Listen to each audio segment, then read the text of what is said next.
પહેલગામ આતંકી હુમલાના વિરોધમાં માલપુર સજ્જડ બંધ. સનાતની સેના દ્વારા ગદ્દારો સામે કરાયા ભારે સૂત્રોચ્ચાર. માલપુરના તમામ નાના મોટા વેપારીઓએ સ્વયંભૂ બંધ પાડ્યો. નગરવાસીઓએ મૃતકોને આપી શ્રદ્ધાંજલિ. આતંકીઓને પરાસ્ત કરવાની માંગ સાથે લોકોમાં આક્રોશ. રિપોર્ટર જયેશ પટેલ, અરવલ્લી, માલપુર. પ્રદેશ અધ્યક્ષ પહેલગામના આતંકી હુમલાને માલપુરે સખત વખોડી કાઢ્યો છે. આજે સજ્જડ માલપુર બંધ છે. અરવલ્લી જિલ્લાના મોટાભાગના તાલુકાઓમાં બંધની અસર જોવા મળે છે. સ્વયંભૂ સનાતન સમાજ આજે આ બંધમાં જોડાયો છે. દરેકે દરેક સમાજ સમર્થન આપવામાં આવ્યું છે.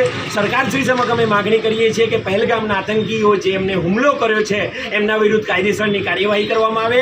પાકિસ્તાનના નાપાક કૃત્યનો ઝડપી કર્યા છીએ અને જે અમારા શહીદો જે થયા છે, અમારા જે પર્યટકો, જે અમારા હિન્દુ સનાતનીઓ, એમનું આ દુકાળે અકાળે અવસાન થયું છે.